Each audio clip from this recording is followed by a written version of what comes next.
Жаңа Конституцияның жобасында мемлекеттік қызметте жүрген шенеунік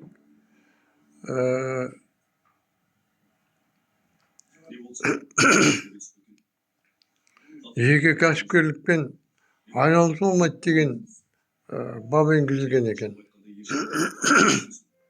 Ал енді осы баптан кейін біздің шенеуніктер не істер екен? Депутаттар не істер екен?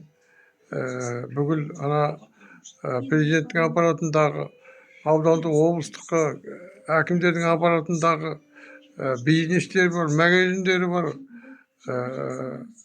компаниялары бар, әкімдер немен істер екен? Жабар ма екен оларды? Басқа біреуге берер ме екен? Ана Дубайдағы басқа шет елдердегі үйлерін немен істер екен олар?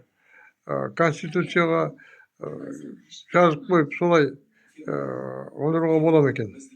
Bir шаралар қолдану керек болады ғой бұл конституцияны қабылдағаннан кейін.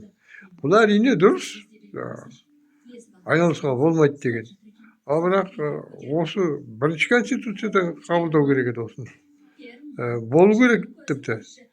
Соның бәрін аттап, Назарбаевтың өзі бірінші болып бастап, тіпті тек қана айналысып қана қойған жоқ, айналысып жатқан адамдардың дами берген бизнестердің бәрін тартып алғаны болады деген рейдерствомен айналысып, Рахат Әлиев деген рейдерствомен айналысып солай істеді ғой. Олардың бәрін не істеуге болады мысалы? Тексеріп жатырмыз, теңгеріп жатырмыз, бәленбай ақша кәмпескеледік деген сияқты бір әңгімелерді айтады. Оның бәрі ашық болу керек. Егер олай істелсе, шын мәнінде баспасөз орындары оны білу керек те халыққа жариялау керек. Мен осы бапты қолдаймын негізі.